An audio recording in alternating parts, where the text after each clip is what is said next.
बहुत शदीद वईद है कुरान में, जिन पर ज़कात वाजिब है वो अदा नहीं करते। अल्लाह फरमाते हैं इसी माल को, इसी सोने चांदी को पिघला के क़यामत के दिन तुम्हारी पेशानियों को दागा जाएगा।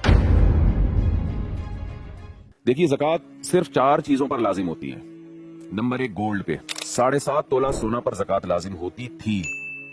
अब 7.5 तोले पर नहीं, बल्कि सोने के साथ आपके पास अगर 1 रुपया भी है या और कोई दूसरी चीज है जिस पे ज़कात वाजिब होती है, जो मैं अभी इंशाल्लाह बताऊंगा, तो फिर सोने का निसाब 7.5 तोले सोना नहीं रहता, बल्कि चांदी के निसाब की तरफ हुक्म आ जाता है। किसी के पास अगर 52.5 तोला चांदी या उसकी कीमत के बराबर अगर किसी के पास सोना होगा या चांदी होगी या कैश रकम होगी या माल तिजारत होगा, तो उस पर ज़कात लाजिम हो जाएगी।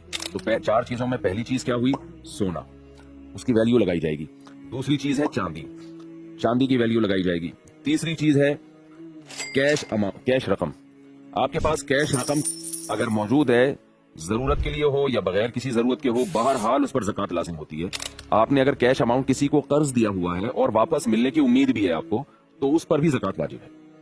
चौथी चीज जिस पर ज़कात लाजिम होती है वो है माल तिजारत। माल तिजारत का मतलब ये होता है कि वो चीजें जो आपने बेचने के लिए खरीदी हैं उन पर भी ज़कात लाजिम है।